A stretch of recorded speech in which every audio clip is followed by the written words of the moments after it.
अस्सलाम वालेकुम guys, welcome back to my channel. So guys, आज का जो लेक्चर है वो टोटली किडनी पे डिपेंड करता है।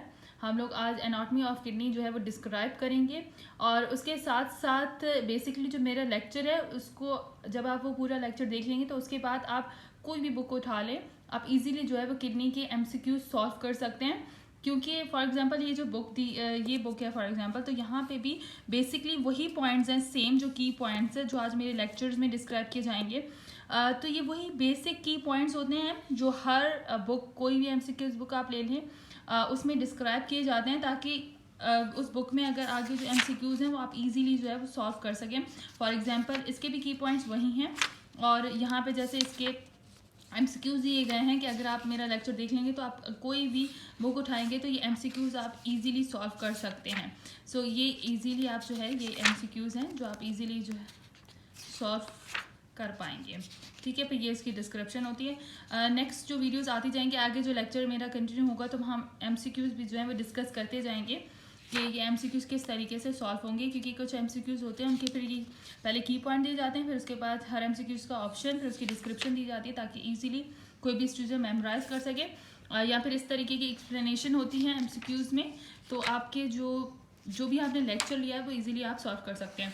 सो हम अब डिस्कस करते हैं किडनी को। सो गाइस, किडनी के मेन पॉइंट हैं, अगर हम लोग एनाटॉमी पॉइंट ऑफ व्यू से डिस्क्राइब करें तो किडनी की बात करते हैं तो ये एक पेयर होता है एक्सक्रीटरी ऑर्गन का, मीन्स 2 इन नंबर्स होती हैं। ठीक है, east side of vertebral column में east side of vertebral column. और अगर हम इसकी पोजीशन की बात करें तो ये पोस्टीरियर एब्डोमिनल वॉल में होती है। गाइस, अगर फंक्शन के लिहाज से मैं किडनी की बात करूं तो किडनी हमारी जो बॉडी है उसका बेसिक फंक्शन जो ऑर्गन है जो कि एक्सक्रीटी इसका एक्सक्रीटी ऑर्गन है, जो कि हमारे पास अनवांटेड सब्सटेंसेस होते हैं उनको हमारी बॉडी से एक्सक्रीट आउट करवाता है। क्योंकि हमारी बॉडी के लिए बहुत ज़रूरी होता है कि हमारी बॉडी में भी जो भी टॉक्सिस वगैरह सब्सटेंसेस हैं वो हमारी बॉडी से हमारी किडनी के थ्रू जो हैं वो एक्सक्रीट आउट हो जाएं। क्योंकि अगर किडनी जो है किडनी में कोई प्रॉब्लम हो जाती है, डिसऑर्डर्स हो जाते हैं, तो हमारी बॉडी में जो है वो रिटेंशन होना शुरू हो जाती है वेस्ट प्रोडक्ट्स की, जो कि हमारे लिए हार्मफुल होता है। सो गाइज, अब हम आज की इसके लोकेशन की बात करते हैं तो ये मेनली जो है वो लंबर रीजन में होती है, मेन लंबर रीजन में होती है। लेकिन इसके अलावा इसके पोर्शन जो है वो एपिगैस्ट्रियम, हाइपोकॉन्ड्रिक, लंबर और अम्बलाइकल रीजन, मतलब मेन उसकी लोकेशन लंबर रीजन है, बट ये हाइपोकॉन्ड्रियम, एपिगैस्ट्रिक, अम्बलाइकल रीजन में भी होती है। इसके कुछ पार्ट्स होते हैं। तो ये हमारे पास जो है बेसिकली डिस्क्रिप्शन है रीजन्स वाइज, तो आप देख सकते हैं ये हमारे पास जो है अम्बलाइकल रीजन है, ये एपिगैस्ट्रिक रीजन है और लंबर रीजन है जो मार्क किए गए हैं। हम बता रहे हैं कि इनके अंदर इसकी जो है वो पोजीशन होती है, लोकेशन के हिसाब से यहाँ पे प्लेस्ड होती है, लेकिन मेनली ये लंबर रीजन में होती है। उसके बाद अगर हम लोग बात करें किडनी की, तो अगर मैं वर्टिकली किडनी की पोजीशन बताती हूँ तो ये T12 से लेके L3 के दरमियान में होती है, मतलब upper border of the 12th thoracic vertebrae से लेके 3rd लंबर वर्टिब्राई तक इसकी जो है वो वर्टिब्राई तक इसकी पोजीशन होती है। फिर अगर मैं बात करूँ किडनी की, तो जो राइट किडनी है वो स्लाइटली लोअर होती है देन द लेफ्ट किडनी, और इसका मेन रीज़न ये है कि हमारे पास जो राइट लूप ऑफ लिवर होता है उसकी वजह से जो राइट किडनी होती है उसकी प्लेसमेंट थोड़ी सी नीचे होती है, और इसलिए हम लोग कहते हैं कि राइट और लेफ्ट किडनी जो है उसको अगर हम लोग देखते हैं बॉडी के अंदर तो राइट किडनी जो है वो थोड़ी नीचे होती है लेफ्ट किडनी से। उसके बाद उसके अलावा अगर जो बात की जाए मेन फैक्टर है डिफरेंस जो है राइट और लेफ्ट किडनी में, वो ये है कि जो लेफ्ट किडनी होती है वो लिटिल थोड़ी सी नियरर होती है मीडियल प्लेन के देन द राइट किडनी, मतलब वो मीडियल साइड में थोड़ी ज़्यादा होती है। अच्छा, ये ट्रांसपैरेंट प्लेन का बताया गया है कि ट्रांसपैरेंट प्लेन क्या होता है, मेरी प्रीवियस वीडियो में भी ये बताया गया था। सो गाइस, ट्रांसपैरेंट प्लेन जो होता है हमारे पास, अगर हम उसको उसकी बात करें, इसका रिलेशनशिप यहाँ पे इस तरीके से दिया गया है, ये आप देख सकते हैं कि ट्रांसपैरेंट प्लेन बनाया गया है। ठीक है, lower part of the L1 जो है उसके नीचे हमारे पास ट्रांसपैरेंट प्लेन होता है। तो इसको यहाँ पे डिस्क्राइब करने का मकसद क्या है कि जो हमारे पास हाइलम होता है ना लेफ्ट किडनी और राइट किडनी का, उसके लिहाज से जो ट्रांसपैरेंट प्लेन जो उसे क्रॉस करता है ना, यहाँ पे वो मेनली बताते हैं। मतलब जो राइट किडनी होता है ना उससे जो ट्रांसपैरेंट प्लेन है वो कहाँ से पास होता है, उसके अपर बॉर्डर ऑफ जो हाइलम होता है ना, अपर पार्ट जो होता है हाइलम का, वहाँ से ट्रांसपैरेंट प्लेन जो है वो क्रॉस करता है राइट किडनी को। और जो हमारे पास लेफ्ट किडनी है उसमें जो है ट्रांसपैरेंट प्लेन कहाँ से पास करता है, जो हमारे पास जो हमारे पास हाइलम है उसका जो लोअर पार्ट है ये उसको क्रॉस करते हुए जाता है। यहाँ पे ये डायग्राम्स बनी हुई हैं, यहाँ पास किडनी है, ये भी हमारे पास किडनी, ये राइट किडनी है, ये ट्रांसपेरेंट प्लेन है, और यहाँ पे हाइलम है। तो ये हाइलम के अपर पार्ट को क्रॉस कर रहा है और लेफ्ट किडनी में ये लोअर पार्ट को क्रॉस कर रहा है। तो एमसीक्यूज पॉइंट ऑफ व्यू से ये point, exam point of view से ये एमसीक्यूज भी आ सकता है। सो आप इस ट्रांसपेरेंट प्लेन का रिलेशनशिप देख लीजिएगा। देन उसके बाद अगर हम लोग बात करते हैं कि ईच किडनी के, अगर हम लोग उसका लेंथ की और ब्रॉडनेस और थिकनेस की बात करते हैं, तो ईच किडनी जो है वो 11 सेंटीमीटर लॉन्ग होती है, 6 सेंटीमीटर ब्रॉड है और 3 सेंटीमीटर हमारे पास थिक है। अच्छा, एक और बात याद रखिएगा, जो लेफ्ट किडनी होती है वो थोड़ी सी नैरोर भी होती है और लॉन्गर भी होती है देन दी राइट किडनी। ठीक है गाइस, और कलर तो आप सबको पता होगा कि रेडिश ब्राउन कलर होता है किडनी का। और अगर हम लोग वेट की बात करें तो मैं एक नॉर्मल 70 kg मैन के अंदर इसका 150 ग्राम वेट होता है और एक फीमेल के अंदर इसका 135 ग्राम है। अच्छा, अगर मैं एक्सेस की बात करूं तो इसका जो लॉन्ग एक्सेस है हमारे पास वो डायरेक्टेड डाउनवर्ड और लेटरली होता है। मतलब अगर मैं यहाँ पे लॉन्ग एक्सेस की बात करें तो थोड़ा सा डाउनवर्ड होगा और लेटरली होगा। ठीक है, उसके अलावा अगर मैं इसकी ट्रांसवर्स एक्सेस की बात करूँगी तो वो कैसे होगा, वो बैकवर्ड होगा। ठीक है, बैकवर्ड होगा और लेटरली होगा। उसके अलावा अगर मैं फीटस में किडनी की बात करती हूँ तो किडनी में ना, जब फीटल लाइफ में किडनी के अंदर बहुत सारे लॉब्यूल्स होते हैं, लाइक अराउंड 12 जो होते हैं वो लॉब्यूल्स होते हैं। लेकिन जैसे ही किडनी एडल्ट लेवल तक पहुंचती है, जब हम एज जो होती है वो एडल्ट लेवल तक पहुंचता है ह्यूमन बींग्स, तो उसमें जो वो किडनी है उसके लॉब्यूल जो है वो डिसअपेयर हो जाते हैं। सिर्फ उसके, आप कह सकते हैं कि उसके जो है हमारे पास वहाँ पे सिर्फ एक मार्क्स जो है वो प्रोवाइड किए जाए। मतलब वो सिर्फ और सिर्फ जो किडनी होती है जो फीटस के अंदर लॉब्यूलेटेड थी, वो लॉब्यूल्स जो हैं वो एडल्ट किडनी में डिसअपेयर हो जाएंगे। सिर्फ उसकी अपीयरेंस थोड़ी सी नजर आएगी कि पहले जो है ये किडनी लॉब्यूलेटेड होती थी। सो एडल्ट में वो क्या होती है, स्मूथ हो जाती है। अच्छा गाइस, उसके बाद अगर हम बात करें तो हम यहाँ पे डिस्क्राइब कर रहे हैं। ठीक है, इसके बाद अगर मैं बात करूँ तो एक्सटर्नल फीचर की अगर हम लोग बात करते हैं तो 2 बॉर्डर्स होते हैं, 2 पोल्स होते हैं और 2 सरफेसेस होती हैं हमारे पास किडनी की। ठीक है, ये इसके एक्सटर्नल फीचर होते हैं। बॉर्डर्स में कौन, medial border and lateral border. Poles upper pole होता है और लोअर पोल होता है। और सरफेसेस की बात करें तो एंटीरियर और पोस्टीरियर सरफेस होती है। सो गैस, अगर अपर पोल और लोअर पोल की मैं बात करती हूँ तो जो अपर पोल होता है किडनी का, वहाँ पे उसके ऊपर सुप्रारीनल ग्लैंड होता है। ठीक है, और लोअर पोल उसका पॉइंटेड होता है। यहाँ पे इस डायग्राम में देखिए अपर पोल बनाया गया है। सो अपर पोल इसका थोड़ा सा ब्रॉड होगा, लोअर पोल जो होगा इसका वो हमारे पास पॉइंटेड होगा। अच्छा, इस सुप्रारीनल ग्लैंड को कुछ इस तरीके से मैं आपको दिखाती हूँ। सुप्रारीनल ग्लैंड की डायग्राम ये ऊपर देखिए, तो ये बोथ किडनीज के ऊपर, अपर पोल के ऊपर क्या है, ये सुप्रारीनल ग्लैंड की पोजीशन है। ठीक है, और ये हमारे पास थोड़ा सा ब्रॉड होता है और नीचे वाला जो लोअर पोल है वो हमारे पास पॉइंटेड होता है। उसके अलावा हम बात कर रहे थे, ठीक है, उसके अलावा हम लोग 2 सरफेसेस की बात करते हैं। तो किडनी की 2 सरफेसेस होती हैं, एंटीरियर सरफेस और पोस्टीरियर सरफेस। अगर हम इनके कुछ आइडेंटिफाइबल पॉइंट आपको बता दें तो क्या है, एंटीरियर सरफेस जो होती है वो इरेगुलर होती है और पोस्टीरियर जो है बिल्कुल फ्लैट होती है। ठीक है, बट डिफिकल्ट हो जाता है इनको रिकोगनाइज करना कि किडनी की एंटीरियर और पोस्टीरियर सरफेस जो है वो कौन सी है। तो हम बेसिकली हाइलम के जो स्ट्रक्चर्स हैं उनके थ्रू बताते हैं कि हमारे पास ये पोस्टीरियर सरफेस है किडनी की, यहाँ पे ये एंटीरियर सरफेस है। अच्छा गाइस, अगर मैं बॉर्डर की बात करती हूँ, अच्छा हाइलम से जो स्ट्रक्चर पास होते हैं वो आगे मैं डिस्क्राइब करती हूँ कि कौन कौन से पास होते हैं। उसके बाद अगर मैं बॉर्डर की बात करती हूँ तो 2 बॉर्डर होते हैं किडनी के। एक हमारे पास लेटरल बॉर्डर होता है और दूसरा मीडियल बॉर्डर होता है। अच्छा, लेटरल बॉर्डर जो होता है वो हमारे पास कॉन्वेक्स होता है और मीडियल बॉर्डर कॉनकेव होता है। और इसके मिडल पार्ट में एक डिप्रेशन होती है जहाँ से हाइलम, जिसे हम लोग हाइलम कहते हैं, जहाँ से रीनल आर्टरी, रीनल वेन और जो है वो पास होते हैं, मतलब हाइलम के स्ट्रक्चर पास होते हैं। सो ये कुछ इस तरीके से हम बता देती हूँ आपको कि कौन सा किन बॉर्डर्स की बात करें। फॉर एग्जांपल ये देखें, ये इसका हमारे पास लेटरल बॉर्डर है, ये हमारे पास जो है मीडियल बॉर्डर है। तो लेटरल बॉर्डर कॉन्वेक्स होता है और मीडियल बॉर्डर हमारे पास कॉनकेव होता है, जहाँ से हाइलम की डिप्रेशन होती है, जहाँ से स्ट्रक्चर पास हो रहे होते हैं हाइलम के। ठीक है गाइस, और उसके बाद हम बात करते हैं हाइलम की। तो हाइलम से जो स्ट्रक्चर पास हो रहे होते हैं उनमें हमारे पास 3 मेन स्ट्रक्चर्स होते हैं, रीनल आर्टरी, रीनल वेन और रीनल पेल्विस। अच्छा, रीनल पेल्विस जो होता है वो एक्सपेंडेड अपर पोर्शन होता है, एंड होता है यूरिटर का। ठीक है, अब हम वही एग्जामिनेशन की बात आ गई तो एंटीरियर और पोस्टीरियर एस्पेक्ट ऑफ किडनी को हम लोग कैसे जो है वो एग्जामिन करेंगे कि कैसे हमें पता चलेगा कि कौन सा एंटीरियर एस्पेक्ट है इसका, कौन सा पोस्टीरियर व्यू है, मतलब पोस्टीरियर और एंटीरियर सरफेस क्या है। तो हाइलम के जो स्ट्रक्चर पास हो रहे होंगे उससे हमें पता चल जा रहा है कि ये हमारे पास एंटीरियर साइड इसकी कौन सी है और पोस्टीरियर साइड कौन सी है। अच्छा, एज अ पेल्विस जो होता है वो कंटिन्यूस होता है इंफीरियरली विद द यूरिटर। ये पॉइंट आप याद रख भी लीजिएगा तो भी सही है। उसके बाद हमारे पास ये है कि हमारे पास कॉमनली जो एक ब्रांच होती है रीनल आर्टरी की, जो हाइलस को जो हमारे पास हाइलस को से इंटर्स होती है वो बिहाइंड द रीनल पेल्विस होती है, और इसी तरीके से रीनल वेन भी इसी तरीके से होती है कि बिहाइंड द पेल्विस होती है, हमारे पास पास हो रही होती है। अच्छा, रिलेशनशिप की अगर मैं बात करूँ तो रिलेशनशिप ऑफ किडनी इस तरीके से है कि हमारे पास रिलेशनशिप ऑफ किडनी में क्या है, किडनी जो होती है वो रेट्रोपेरिटोनियल ऑर्गन होता है, ये सिर्फ और सिर्फ एंटीरियरली पेरिटोनियम से जो है वो कवर होता है हमारे पास, और पोस्टीरियरली ये कवर नहीं होता।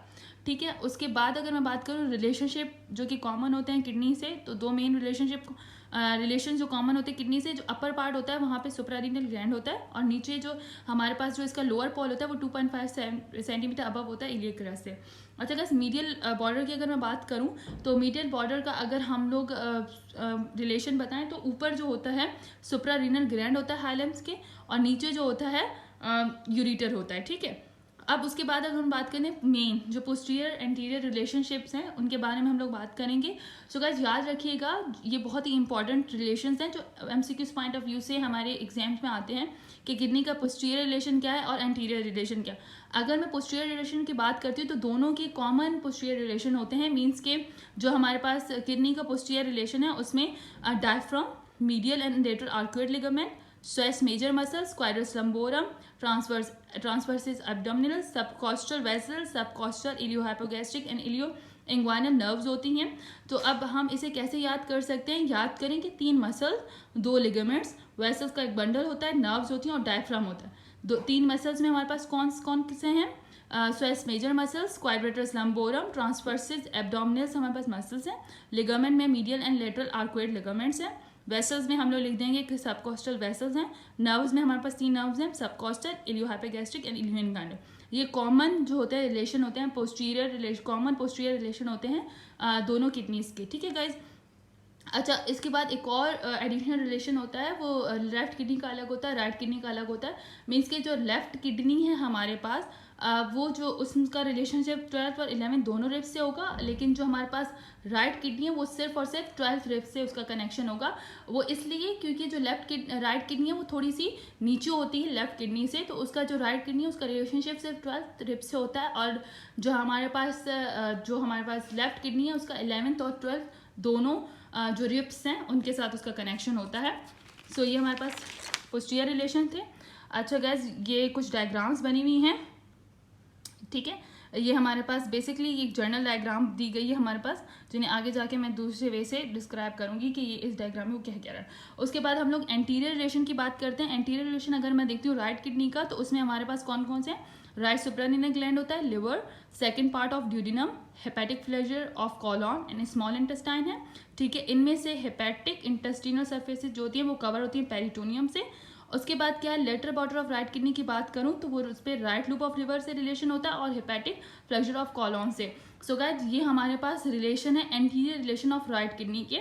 कौन कौन से हैं, राइट सुप्रागिनल ग्लैंड है, लिवर है, सेकंड पार्ट ऑफ ड्यूडिनम है, हेपेटिक फ्लेक्चर ऑफ कॉलॉन है, स्मॉल इंटेस्टाइन है, जिनमें से हेपेटिक और इंटेस्टाइनल सर्फेसेज जो होती हैं वो पेरिटोनियम से कवर होती हैं। और अगर मैं lateral border of right kidney का रिलेशन बताऊं तो वो राइट लूप ऑफ लिवर और हेपेटिक फ्लेजन ऑफ कॉलॉन से रिलेटेड होता है।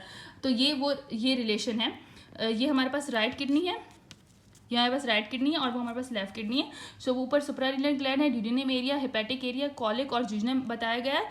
जो कलरफुल है वो हमारे पास पेरिटोनियम से मतलब पेरिटोनियम से कवर है जो कलरफुल एरियाज हैं, और जो नहीं है वो पेरिटोनियम से कवर नहीं है, वो कवर नहीं है पेरिटोनियम से।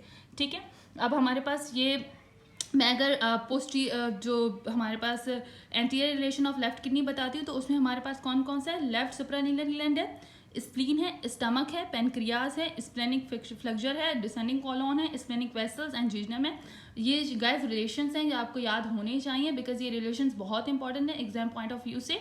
सो उसमें से अब हमारे पास गैस्ट्रिक, स्प्लेनिक और जिजनम सर्फेसेज जो होती हैं वो कवर होती हैं पेरिटोनियम से, और ये हमारे पास लेफ्ट किडनी के रिलेशंस हैं। ठीक है, और इसका जो हमारे पास लेटरल बॉर्डर होता है लेफ्ट किडनी का वो स्प्लीन और डिसेंडिंग कॉलॉन से जो है उसका रिलेशन होता है। अब ये रेस के हमारे पास लेफ्ट किडनी है। इसके अब हमारे पास जो एरियाज कलरफुल हैं वो हमारे पास पेरिटोनियम से कवर हैं और जो नहीं है वो पेरिटोनियम से कवर नहीं है। लाइक हमारे पास गैस्ट्रिक, स्प्लीनिक एरिया और जिजनम एरिया ये हमारे पास पेरिटोनियम से कवर होंगे, लेकिन जो पेनक्रियाटिक और कॉलिक एरिया है वो हमारे पास पेरिटोनियम से कवर नहीं है। ये हमारे पास जो लेफ्ट किडनी है उसके एंटीरियर रिलेशंस हैं। अच्छा आगे हम लोग चलते हैं ये हमारे पास थोड़ा सा कलरफुल से मैंने बता दिए हैं। ये हमारे पास जो है, अगर हम बात करते हैं, ये पोस्टीरियर रिलेशंस हैं किसके, 12th रिब है तो ये राइट किडनी के पोस्टीरियर रिलेशन है। यहाँ पे देखें तो 12th रिब हमारे पास है, डायफ्राम है, लेटरल आर्कुएट लिगामेंट है, मीडियल आर्कुएट लिगामेंट है, सबकॉस्टस वेसल्स हैं, ट्रांसवर्स एब्डोमिनस मसल्स है, क्वाड्रस लंबोरम है और स्वेस मेजर मसल है। याद रखिएगा स्वेस मेजर मसल हमेशा मीडियल साइड पे होगा और जो हमारे पास ट्रांसवर्स एब्डोमिनस मसल्स है वो लेटरल साइड पे होगा और मिड में हमारे पास क्वाड्रेटस लंबोरम होगा। ये हमारे पास posterior relation of right kidney है। इसी तरीके से posterior relation of left kidney की अगर मैं बात करती हूँ तो गाइज इसका रिलेशन 11th और 12th रिब दोनों से होगा। डायफ्राम है, लेटरल आर्कुएट लिगामेंट है, मीडियल आर्कुएट लिगामेंट है, सबकॉस्टल वेसल्स हैं, ट्रांसवर्स एब्डोमिनल मसल्स वही लेटरल साइड पे, मीडियल साइड पे स्वेस मेजर मसल्स और मिड में हमारे पास क्वाड्रेटस लंबोरम। सो ये पोस्टीरियर रिलेशन है लेफ्ट किडनी की। इन डायग्राम से आप लोगों को ये याद हो जाएंगे इजीली। अच्छा, ये हमारे पास एडिशनल डायग्राम्स हैं। बार बार डायग्राम्स बनाने का ये मकसद होता है कि वो चीज़ें एनाटॉमी हमेशा डायग्रामेटिकल वे में ही याद हो जाती है। आप पिक्चर्स को देखते हैं तो आपको ये सारी चीज़ें याद हो जाती हैं। ये वही रिलेशंस हैं, सुप्रारेनियल ग्लैंड है इसमें एक्स्ट्रा से जो मैंने बनाया है, बाकी ये वही डायग्राम है। उसके अलावा ये वो वही डायग्राम है कि कौन से जो हैं एरियाज़, जो राइट किडनी के कौन से एरियाज़ पेरिटोनियम से कवर हैं। तो जो हमारे पास कलरफुल है वो पेरिटोनियम से कवर है। हेपेटिक एरिया है, हमारे पास ड्यूजनम एरिया है, ये हमारे पास जो है वो कवर हैं पेरिटोनियम से। उसके अलावा यहाँ पास लेफ्ट किडनी है, लेफ्ट किडनी के वही स्प्लीनिक, गैस्ट्रिक और कॉलिक एरिया जो हैं वो पेरिटोनियम से कवर है। और ये हमारे पास तो डायग्राम को डिफरेंट वे से बनाने का यही जो है इंपॉर्टेंस होती है कि ये मेमोराइज हो जाती हैं। आपको किसी चीज़ का रट्टा नहीं लगाना पड़ता, बल्कि आप जब भी जब आप एग्ज़ाम में बैठते हो तो फिर आपको बस आप वो डायग्राम्स आपके माइंड में होती हैं, लाइंस आपके माइंड में नहीं होती बल्कि डायग्राम्स आपके माइंड में होती हैं कि किडनी मेरी किस तरीके से मैंने किडनी बनाई थी और इसमें कौन से पार्ट ऐसे थे जो मैंने हाईलाइट किए थे जो पेरिटोनियम से कवर हो रहे थे। तो डायग्राम एनाटॉमी हमेशा डायग्रामेटिक वे में ही याद होती है जब आप मॉडल्स पे पढ़ते हैं और डायग्राम्स के हिसाब से पढ़ते हैं। उसके बाद अगर हम लोग ये इसकी जो होती है लेयर्स होती हैं। अच्छा, ये लेयर्स हैं हमारे पास जो कवरिंग होती है। तो जो हमारे पास कैप्सूल होता है और जो कवरिंग होती है किडनी की, उसके अंदर फाइब्रस कैप्सूल है, पेरीरीनियल और रीनल फेशिया है। तो ये यहाँ पे जो डायग्राम बनाई गई है ये हमारे पास ये जो दी गई है, तो सबसे पहले हमारे पास फाइब्रस कैप्सूल होता है, उसके बाद पेरीरीनियल और पेरीनेफ्रिक फैट होता है और उसके बाद रीनल फेशिया होता है। तो ये बेसिकली कवरिंग्स होती हैं। अब मैं इनको थोड़ा सा डिस्क्राइब कर लेती हूँ, हालांकि इनकी इतनी डिस्क्रिप्शन की ज़रूरत नहीं है। जो मैंने अभी तक क्लिनिकल्स पढ़ी हैं या फिर मैंने जो अभी तक MCQs वगैरह थोड़े से सॉल्व किए हैं तो उनमें मुझे इनके 1-2 पॉइंट ही नज़र आए। लाइक दैट के फाइब्रस कैप्सूल जो होता है ये थिन कवरिंग होती है किडनी की, ठीक है। ये थिन कवरिंग होती है जो किडनी के ऊपर होती है, क्लोजली ये इन्वेस्ट होती है किडनी के साथ। अच्छा, कोई भी किडनी की डिसऑर्डर हो जाता है ना, तो ये जो कवर होता है या फिर ये वाली जो हमारी कवरिंग होती है फाइब्रस कैप्सूल की, ये बहुत मुश्किल हो जाता है उसको किडनी से जो है वो ये इतनी ज़्यादा अडहेर हो जाती है कि बहुत मुश्किल हो जाता है इसको किडनी से स्टेप आउट करना। तो बहुत ही जैसे नेफ्रोटिक डिसऑर्डर्स जो किडनी के होते हैं उनमें ऐसा होता है कि ये इस कवरिंग को निकालना बहुत मुश्किल हो जाता है। उसके बाद पेरीरीनल और पेरीनेफ्रिक फैट है, ये एडिपोज टिश्यूज़ की कवरिंग होती है। आउटसाइड फाइब्रस कैप्सूल हमारे पास पेरीरीनल और पेरीनेफ्रिक फैट होता है, ठीक है। ये एडिपोज टिश्यूज़ का होता है बैरियर। ये एक्चुअली ना जो रीनल साइनस होता है उसके अंदर जो स्पेसेस होते हैं ना, एक्स्ट्रा स्पेसेस, उनको ये फिल करता है। उसके बाद रीनल फेशिया है। रीनल फेशिया के दो जो मेन MCQs हमारे पास आता है, तो रीनल फेशिया एक्चुअली ये 2 लेयर्स से सेपरेट लेयर से मेडअप ऑफ होता है। उसमें पोस्टीरियर लेयर और एंटीरियर लेयर होती है। तो ये याद रखिएगा, जो इसकी पोस्टीरियर लेयर है उसे हम लोग जुकर कैंडल कहते हैं और एंटीरियर लेयर को जुरोटा कहते हैं, ठीक है। उसके बाद हमारे पास ये रिलेशंस थे, ये कैप्सूल थे जिन्हें हम लोगों ने डिस्क्राइब कर लिया। और गाइस उसके बाद अगर मैं बात करूं तो हमारे पास ये वही एक्स्ट्रा है। अच्छा, ये वाली डायग्राम आप लोग देख लें, ये हमारे पास जो है वो ट्रांसफर्स सेक्शन होता है हमारे पास किडनी का। अगर हम लोग इसको अगर हम लोग वर्टिकल रिलेशन लेते हैं, वर्टिकल रिलेशन जो लेते हैं हम लोग किडनी का एज अ एब्डोमिनल व्यू से, तो हमारे पास ये नज़र आता है। ये डायग्राम है, ये सिर्फ जस्ट आप देख लें, इसको इतना मेमोराइज करने की ज़रूरत नहीं है। ये कोस्टल डायफ्रामेटिक एरिया रिसेसिस एरियाज़ हैं। उसके बाद 11th और 12th रिब के साथ उसका रिलेशन है। सब कोस्टल वेसल्स और नर्व्स हैं। पोस्टीरियर एब्डोमिनल वॉल है, डायफ्राम है।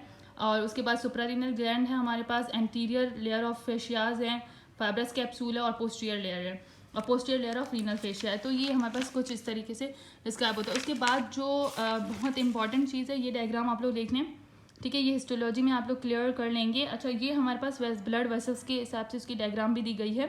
इसमें हमारे पास देखें किडनी के डिफरेंट पार्ट्स हैं। रीनल कॉलम्स हैं हमारे पास। अच्छा, पैरामीटर्स ऑफ मेडुला है, रीनल कॉर्टेक्स है, ठीक है, कॉर्टिकल लॉब्यूल्स है, आर्कुएट आर्टरी वेन है, इंटरलोबुलर आर्टरी और वेन है, इंटरलोबुलर है हमारे पास, इंटरलोबार आर्टरी और वेन है, रीनल आर्टरी है, रीनल वेन है, रीनल पेल्विस है, मेजर और माइनर कैलेसिस हैं। तो ये एक डायग्रामेटिक व्यू दिया गया है। ये हिस्टोलॉजी में आपको पूरी जो है उसको डिस्क्राइब किया जाएगा। उसके अलावा अगर हम लोग बात करते हैं, ठीक है, उसके अलावा अगर मैं ये आप हिस्टोलॉजी में इसको कवर कर लेंगे। उसके बाद वस्कुलर सेगमेंट्स की अगर मैं बात करूं तो वस्कुलर सेगमेंट में क्या है हमारे पास, रीनल आर्टरी जो होती है उसके 5 सेगमेंट्स होते हैं, ठीक है, जो 4 और वो हमारे पास रीनल आर्टरी के 5 सेगमेंटल ब्रांचेस होती हैं, ठीक है। 4 forms it anterior division and 1 form is posterior. 4 जो होती हैं इसकी एंटीरियर डिवीजन बनाती हैं और एक पोस्टीरियर डिवीजन। अच्छा, 5 सेगमेंट कौन कौन से हैं? एपाइकल है, अपर है, मिडल है, लोअर है और एंटीरियर एस्पेक्ट है।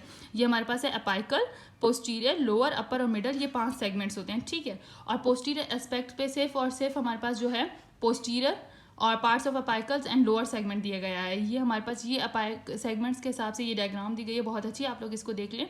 तो हमारे पास ये 5 सेगमेंट्स हैं एंटीरियर और पोस्टीरियर एस्पेक्ट के हिसाब से, ठीक है गाइस।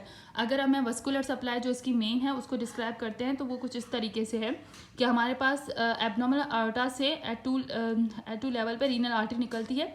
वो फिर 5 सेगमेंटल आर्टरीज देती है। ईच सेगमेंट को एक आर्टरी जो है वो प्रोवाइड की जाती है। फिर उसमें से लोबुलर आर्टरीज में वो डिवाइड हो जाती है। फिर इंटरलोबुलर आर्टरीज होती हैं, फिर आर्कुएट, देन इंटरलोबुलर होती है, लोबार के बाद इंटरलोबार है, फिर आर्कुएट है, फिर इंटरलोबुलर है, then afferent artery, then glomerulus, फिर वो इफरेंट आर्टरी, और फिर पेरीटिबुलर प्लक्सस के जरिए ये इंटरलोबुलर वेन है, फिर आर्कुएट वेन है, देन इंटरलोबार वेन है, फिर लोबार वेन है, फिर सेगमेंटल और 5 सेगमेंटल और रीनल वेन के जरिए इंफीरियर वेना कावा में।